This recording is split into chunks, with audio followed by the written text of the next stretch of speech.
broadcasting from the studios of AM 950 KTNF, the progressive voice of Minnesota, and airing daily on WCPT 20, Chicago's Progressive Talk. Welcome to The Gailey Show, the only daily LGBTQ radio news and talk show in the United States. I'm your host, John Parker. We are also streaming on our YouTube channel right now, and if you like what we're doing, subscribe, click that like button, and leave us a comment. And I want to acknowledge there's a lot happening in the news today, and coming up after us, we've got the best in progressive news and talk and analysis with the Matt McNeil Show on AM 950 Radio and Choose Views with Richard Chu on WCPT 820. But this is our weekly episode where we take a step back from the headlines. I like to call it Unpack This For Me, where we bring in an expert guest to join me and unpack a particular issue or issues facing the LGBTQ and allied community. My guest today is Minnesota House Representative Leigh Finke. In 2022, when Representative Finke was elected to the Minnesota House of Representatives, she became the first out trans woman elected to that chamber, the Minnesota legislature, actually, in its entirety.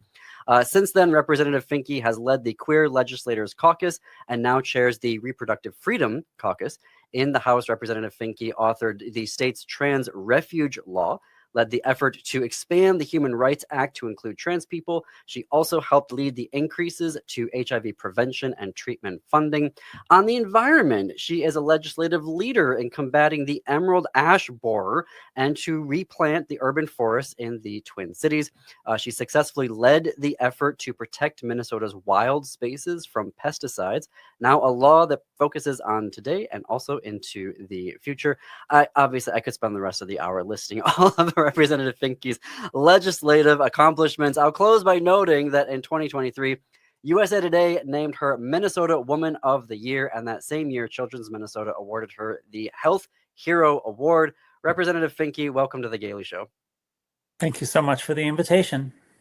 All right, let's start with the election last week. Locally, the DFL retained control of the Minnesota Senate.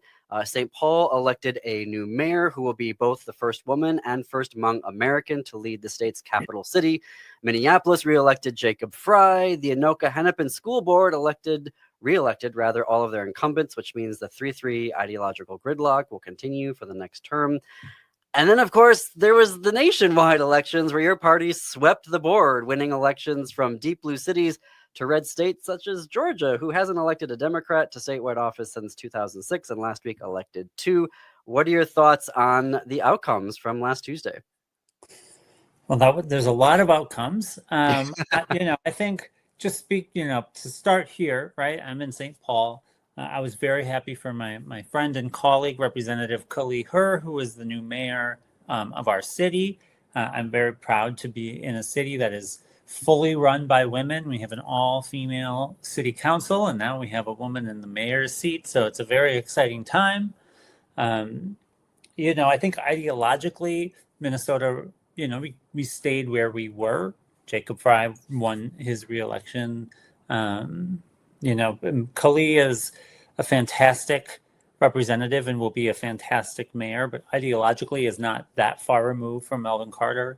So we're kind of in the same position we were. We held our majority in the Senate.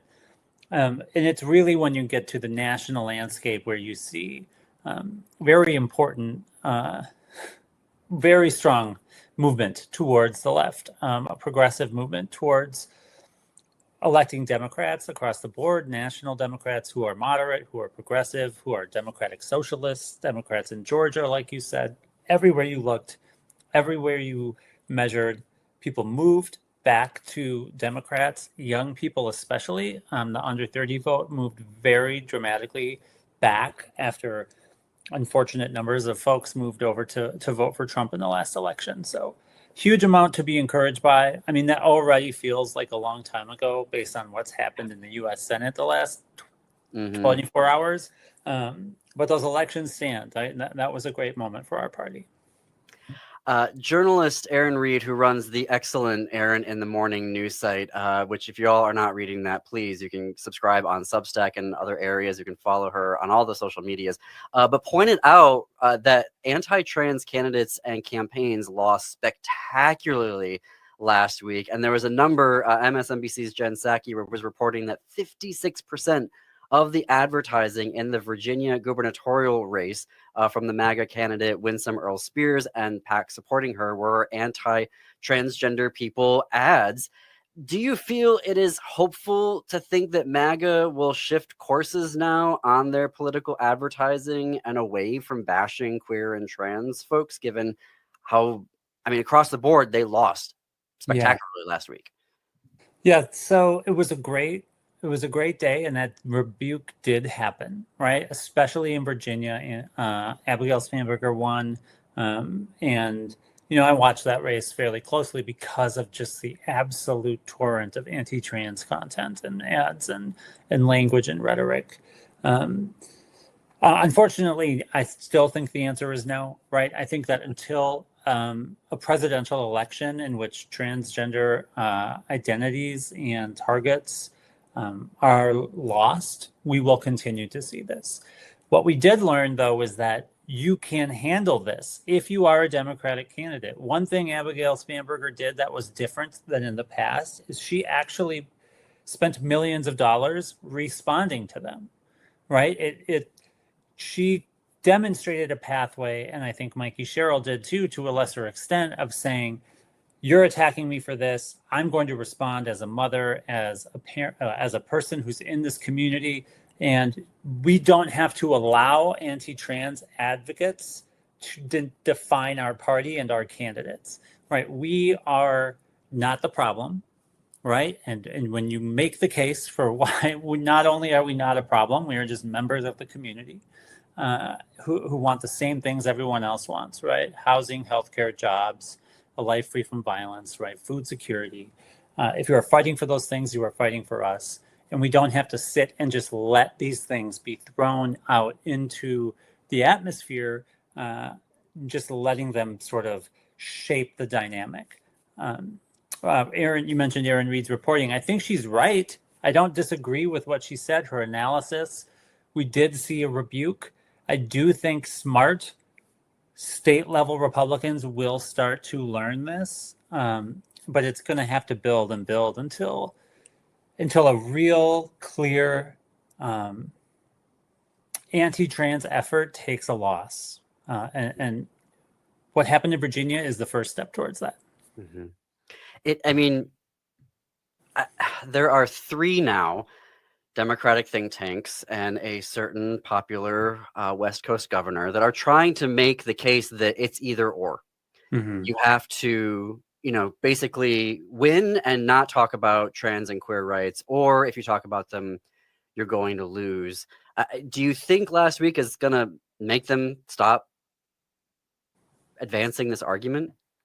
Yeah, I don't think so. I do think what we're seeing is just a slowing down, right? You mentioned Governor Newsom, right? Governor Newsom's not just saying we shouldn't talk about it, right? He's saying, I'm not sure I agree with trans sports participation. Oh, I have questions about healthcare, right? He's moving it further into the policy space, not just the campaign and politics space.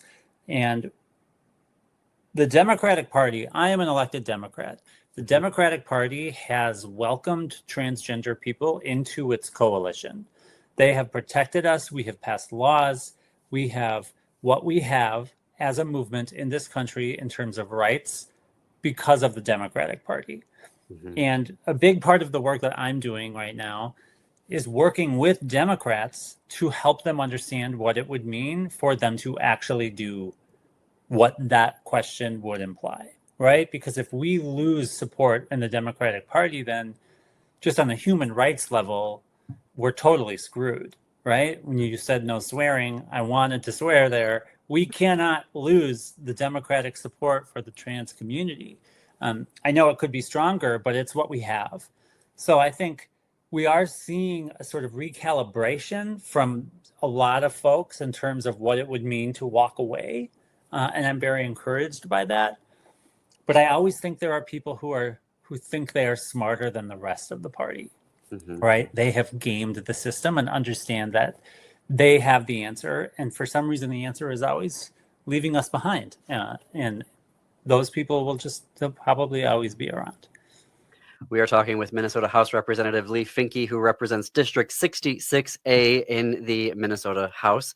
And I know there are people probably screaming into their radios right now about Governor Newsom because he's the darling because of the, gerrymandering effort in Tuesday. But I have the receipts, folks. He zeroed out LGBTQ funding out of his budget in May.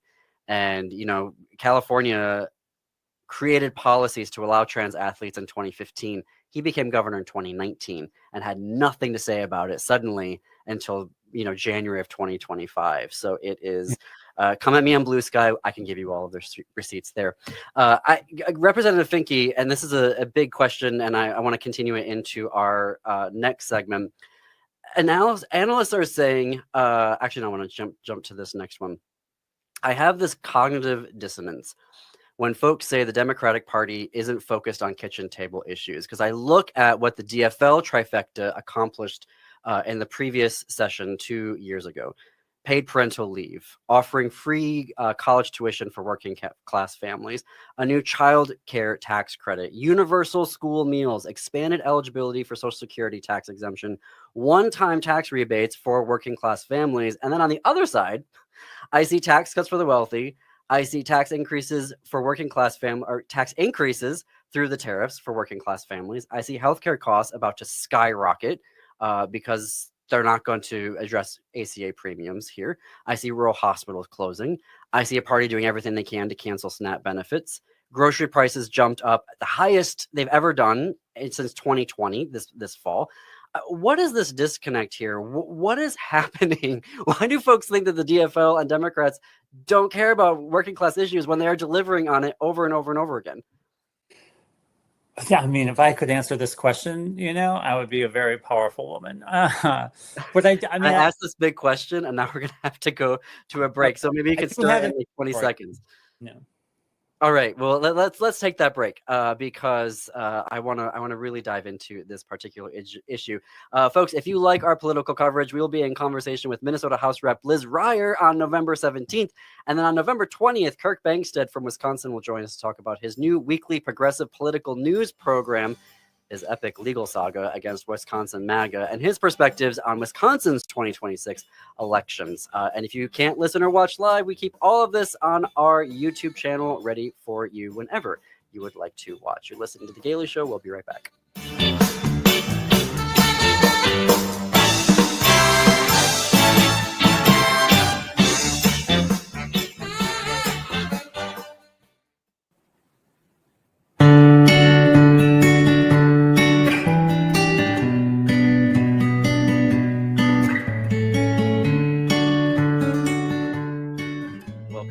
To the Gailey Show. I am John Parker. We are coming up on the bottom of the hour. This is our weekly episode I like to call Unpack This For Me, where we sit down with an expert guest to take a deep dive into issues facing the LGBTQ and allied community. My guest today is Minnesota House Representative Leigh Finke.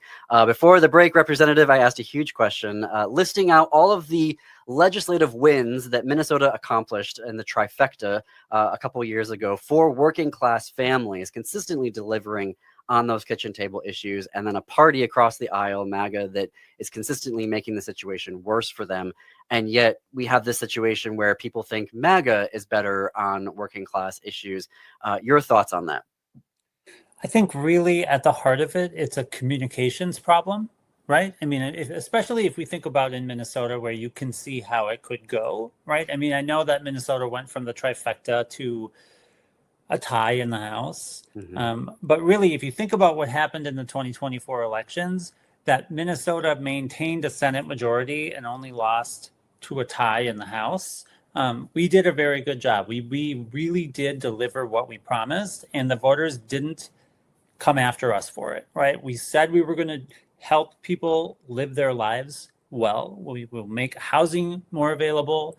We will make food security for our children just a fact, right? We said we would do this. Paid family medical leave, you can go down. You did the list.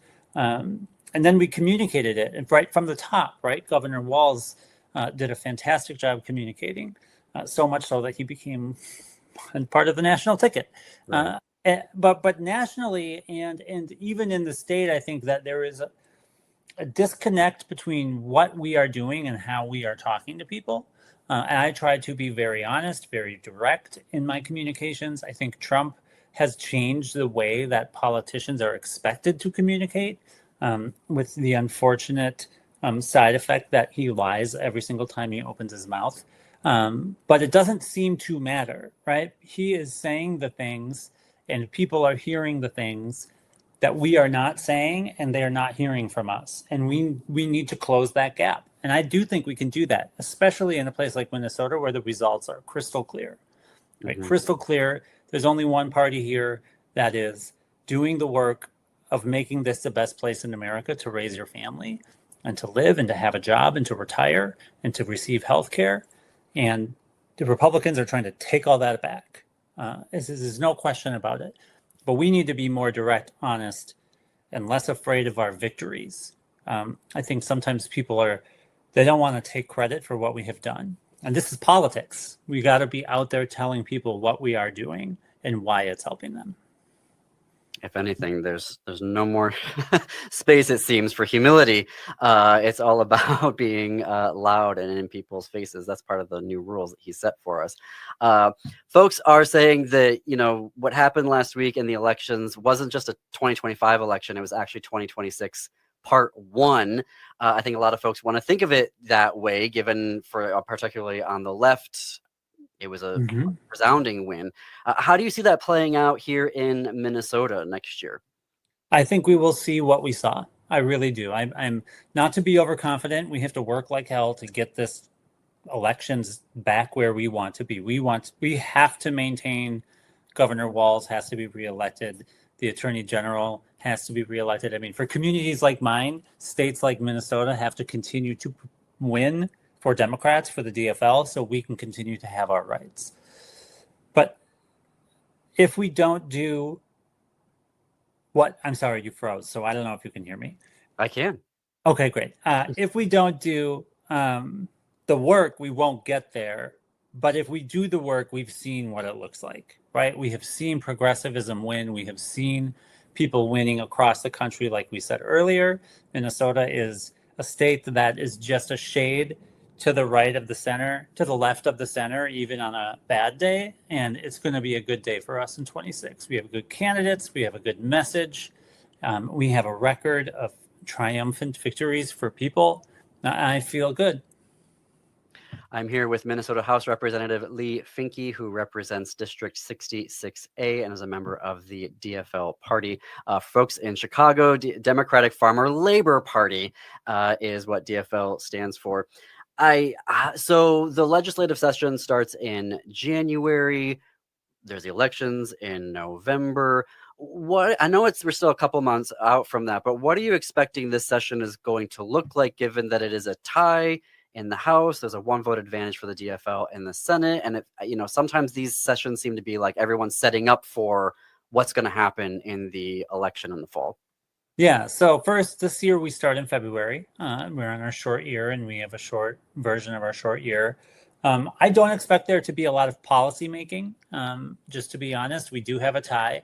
We have two members of the House who are running for governor, two Republican members, including the Speaker, who are running for governor. We have other members running for statewide office on the Republican side.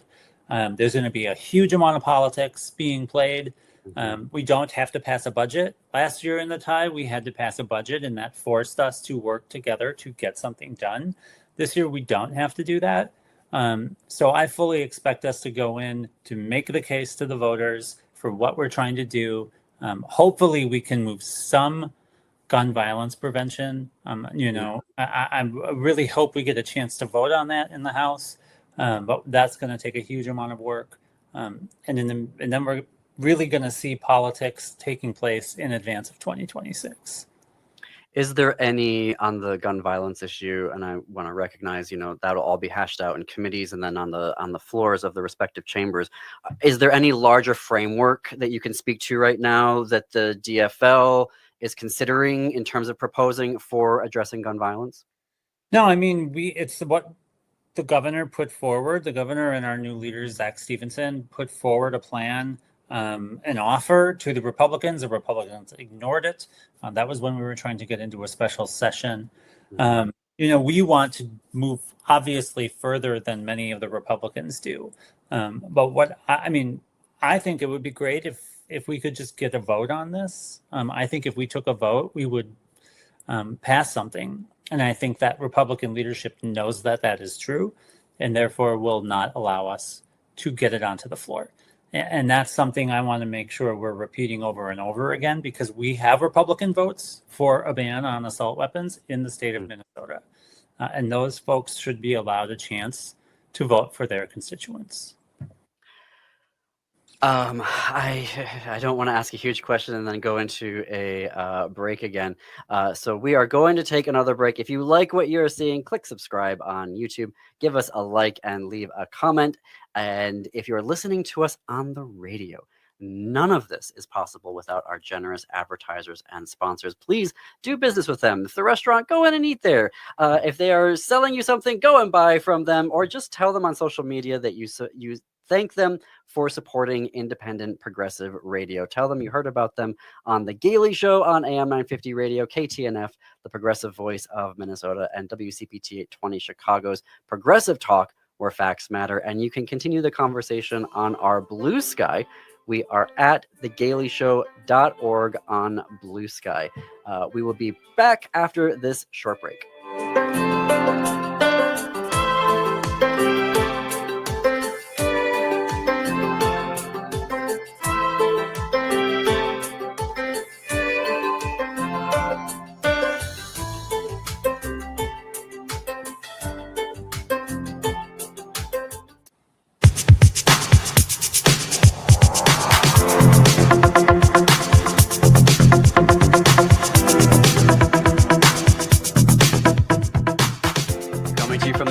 Of AM 950 KTNF, the progressive voice of Minnesota, and airing on WCPT 820, Chicago's Progressive Talk, where facts matter. I am your host, John Parker. You are listening to The Gailey Show, the only daily LGBTQ radio news and talk show in the United States. It is 33 minutes after the hour. If you're watching us on our YouTube channel right now, please subscribe, click like, and leave us a comment. It is our weekly Unpack This For Me episode. This is when an expert guest joins us to unpack particular issues affecting the LGBTQ and allied community. Today, I am very lucky to say that our guest is Minnesota House Representative Leigh Finke. In 2022, when Representative Finke was elected to the Minnesota House of Representatives, she became the first out trans woman elected to the state legislature. Since then, she has led the Queer Legislators Caucus and now chairs the Reproductive Freedom Caucus, and has authored numerous laws related to the state's trans refuge law, expanding the Human Rights Act to include trans people, working on environmental issues such as the emerald ash borer and use of pesticides in Minnesota's wild spaces. Representative Finke, can we talk about the Trump administration? It has been an everywhere, everything, all at once situation from them, through executive orders and then through clawing back funding through various agencies and then the policies that those agencies are doing. It's been hard for LGBTQ journalists and, news and culture programs like mine just to keep up. It seems like every day there's something else to try and cover. We're coming up now on the end of 2025. I mean, as we look back at the year, what are your thoughts on the impact all of this has had on Minnesota's LGBTQ community? It has been worse than I think that people were prepared for, right? And people were prepared for it to be bad. Gratefully, Minnesota has not just a strong legal protection landscape and the strongest Human Rights Act in the country, but we have leaders who are standing strong, and we have healthcare providers who are standing strong, and I think we are weathering it about as well as anyone, which is not saying much given that Trump and his government are really doing every single thing that they can to eliminate transgender rights entirely, if not transgender people, and just spread the damage outward from there to the entire LGBTQ community.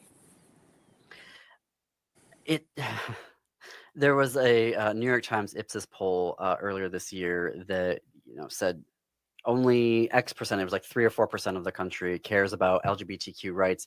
And this means the Democrats are out of touch because they're so obsessed with LGBTQ rights. They need to stop talking about it and focus on working class issues.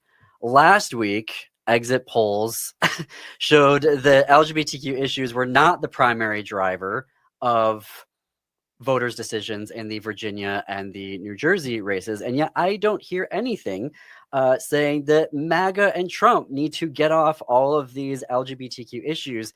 And again, I feel like there's this cognitive dissonance where we have one party who is just relentlessly spending all of their time on us. You know, even right now in Florida and Texas, they're going after rainbow crosswalks and they're making that the big issue, wasting everybody's time when they could be talking about healthcare. They could be talking about economics. They could talk about grocery prices. How is that playing out though here locally with our GOP and MAGA? I mean, are they also as obsessed with legislating us out of existence? Yes, they are. MAGA here in Minnesota is as strong as it is anywhere in the country, and folks should not pretend like that is not the case. I've got plenty of emails if people need receipts. But I think what's important about what you said, and this is happening here in Minnesota too, right, is the data has always been clear that people don't care that much about trans rights. What is happening is that Republicans have convinced voters that Democrats are obsessed with LGBTQ people, especially trans people. They don't think it matters. They think it's all that matters to us. And that is an incredible sleight of hand that they have done, right? Because I know as a trans legislator, I would never talk about my community again at work if I could. We have protections and we're ready to move on. But they have tricked the narrative. They have turned it on its head so that we are the obsessive ones for trying to defend ourselves and our lives. And in Minnesota, you have that same exact thing playing out. You have the Speaker of the House and the leader, the floor leader, and others over there saying the number one thing we're doing when we get back into session is taking care of girls' sports, right? Protecting girls from sports, protecting girls in the bathrooms. These same absolutely outdated, wrong arguments that have no impact on the lives of people who are living in the state of Minnesota, who are struggling economically with affordability, who are finding homes being further and further out of reach. These are not things that anybody's doing, but they are the ones who are teeing it up as the most important issue going into the next session. And as you said earlier, it's very interesting to see all of the candidates who won last Tuesday, particularly in the gubernatorial candidates, Governor-elect Sherrill in New Jersey, Governor-elect Spanberger in Virginia, and New York Mayor-elect Mamdani, who actually said we are going to protect trans rights in his speech, in his acceptance speech on Tuesday night, that they are providing the pathway forward of how to talk about this because, you know, as we talked earlier, there were some folks that don't want us to talk about queer folks at all going into next year. Something that we have that not every state has is a Supreme Court that is more balanced, shall we say, as evidenced by they just delivered last month a unanimous and sweeping ruling that says that the Minnesota Human Rights Act prohibits discrimination against trans folks in places of public accommodation. That was a huge win. Yeah, a big win. And a reminder of what the law is here, right? And actually, not to correct, but back at the beginning of this episode, you mentioned that I had updated the Human Rights Act to include transgender people. And that's not actually true. The Minnesota Human Rights Act has protected transgender people since 1993. In 2023, what we did was update the definition and expand those protections to housing and a few other areas. But gender identity has actually been protected since 1993, and our state law protecting trans athletes goes back to 2015, like California. It's just the law here, right? And it has never been a problem. Trans kids playing sports goes back decades. And it's not a problem until one of our political parties decided to lie about it and make it a national crisis that we must continue to fight about all the time. And all that the Supreme Court said was the Minnesota Human Rights Act protects this, right? This is a right that people have. They have had it. They continue to have it. Should we turn to speaking of Supreme Courts, the U.S. Supreme Court it's just nonstop from them. How do we, the effects of them, what has that been like here in Minnesota? And they're also just flood of decisions that they've been ruling on. Yeah, the U.S. Supreme Court is somehow even more dangerous than the MAGA administration that we have. They had the healthcare ruling last year, Skurmeti. This year they have a conversion therapy ban in front of them. They just decided not to rule on gay marriage equality, but I think they're actually just waiting to do that at a future session, maybe in a year or two. And then in the meantime, we get these smaller kind of shadow docket decisions. Last week we had one on the passport ruling that said that the Trump administration can put their passport restriction policy in place while it plays out in court. This is extremely damaging to people everywhere, including in Minnesota. We can't do anything about things like the TSA or the passport, Social Security Administration. That's outside of our ability to protect people from. And folks are really nervous, as they should be.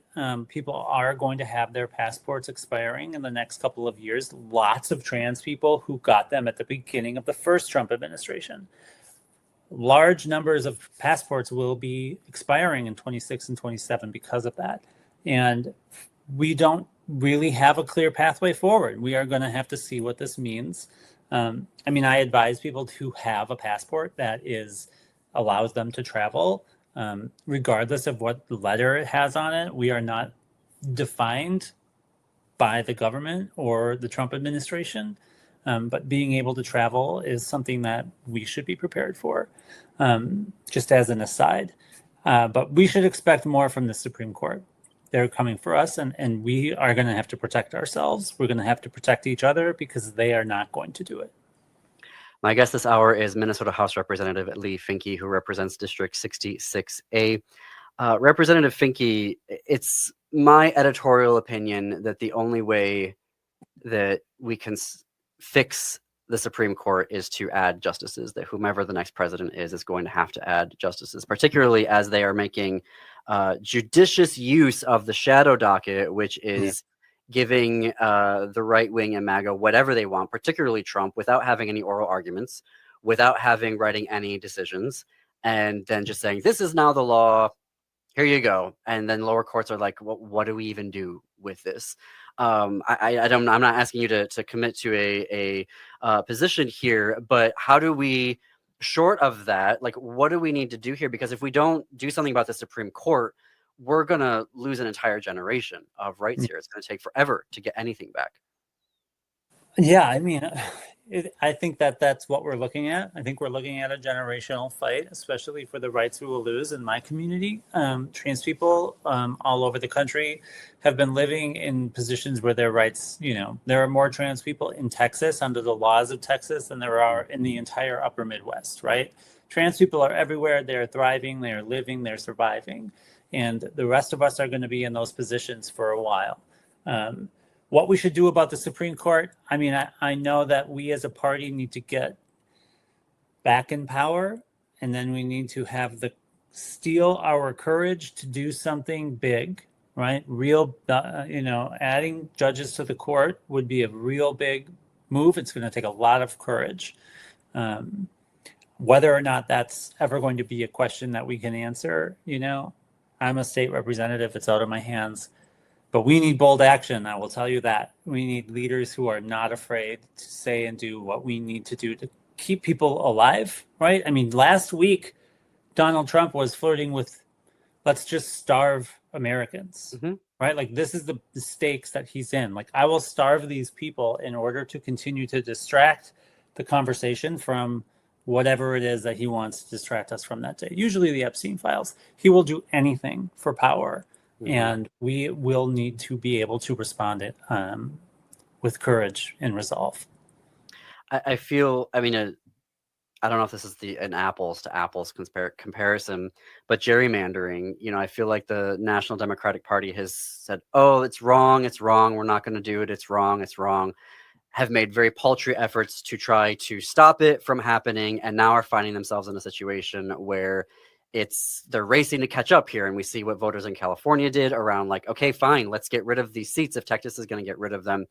And I kind of feel it's the same thing with Supreme Court reform, where it's been, oh, no, we can't, no, don't do that. Like, it's too big. And then we're going to find ourselves in a situation where it's like whoever the next Democratic president is, ideally in 2029, that court is going to continue doing what it's doing. And it's going to stop everything when the Texas AG, whoever it is, just runs things up through the Fifth Circuit and gets to them as quickly as possible. Yeah. Yep. I mean, that's right. And part of the difficulty of what Democrats are facing, with the gerrymandering and these other sort of norms issues, right? Like, we have rules and we have norms, but the moment somebody stops playing by them, they're gone. They mean nothing, right? Like, it doesn't mean anything that we have always tried to play fair, because the minute the other side walks away from it, like, you're powerless. And we are trying to dig ourselves out of that, and it's taking a long time, and we just have to stick to it. I have to fit in one more break, but we're going to have more with Minnesota House Representative Leigh Finke when we come back. Before we take that break, check out our GLAAD Media Award-nominated podcast, This Queer Book Saved My Life. I interview LGBTQ guests from across the rainbow about the queer books that had a life-saving impact for them. Plus, we bring in the authors to join the conversations. This Queer Book Saved My Life is available everywhere you stream your podcast and at thisqueerbook.com. Stay tuned. More after the break.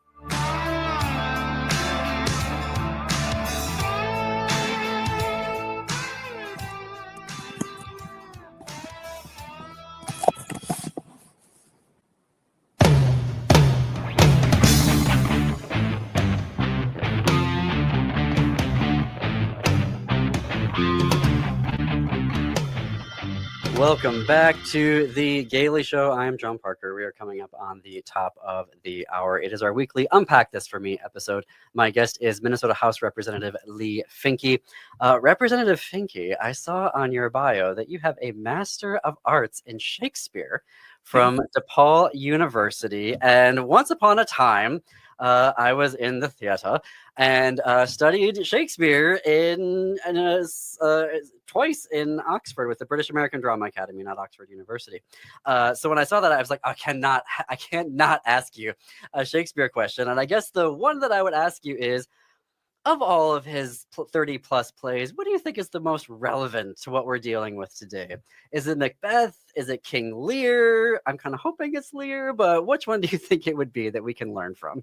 It's a great question, and it's funny that you name those two, because I just went back and watched my favorite versions of those. Oh, really? Plays, the films in the last maybe in the last 6 weeks or so.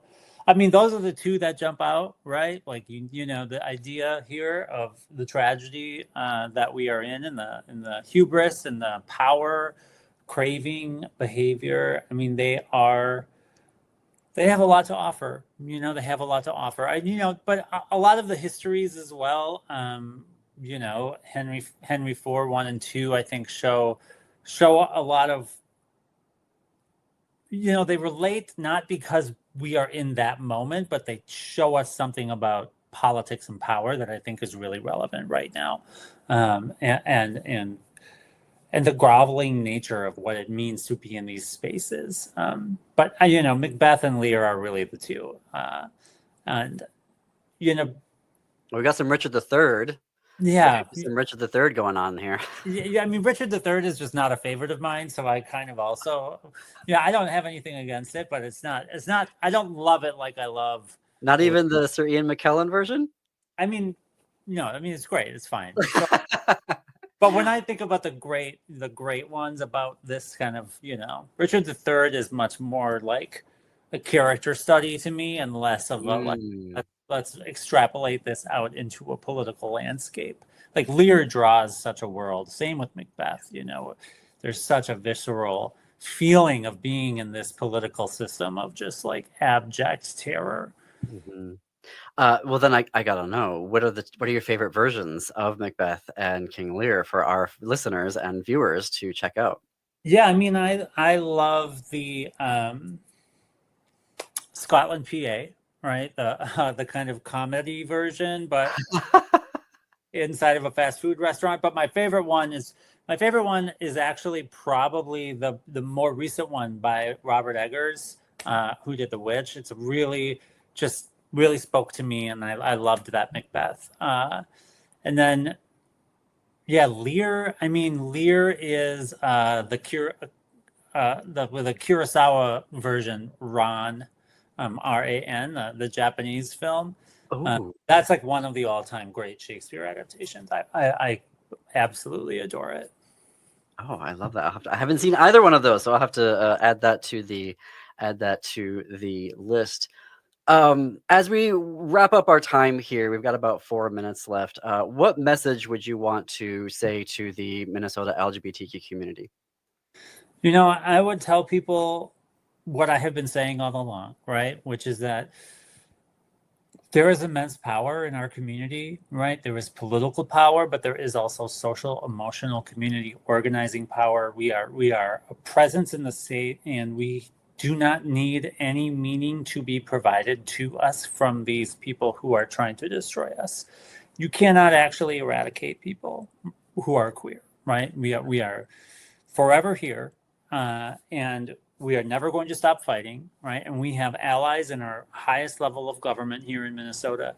And, you know, Minnesota is the only state that has not seen any of our providers stop providing gender affirming care to minors. And there is a reason that that is true. And it is because of what we have done as a community, and in the legislature and in the governor's office. And we are going to continue to do that going forward, even if we take losses.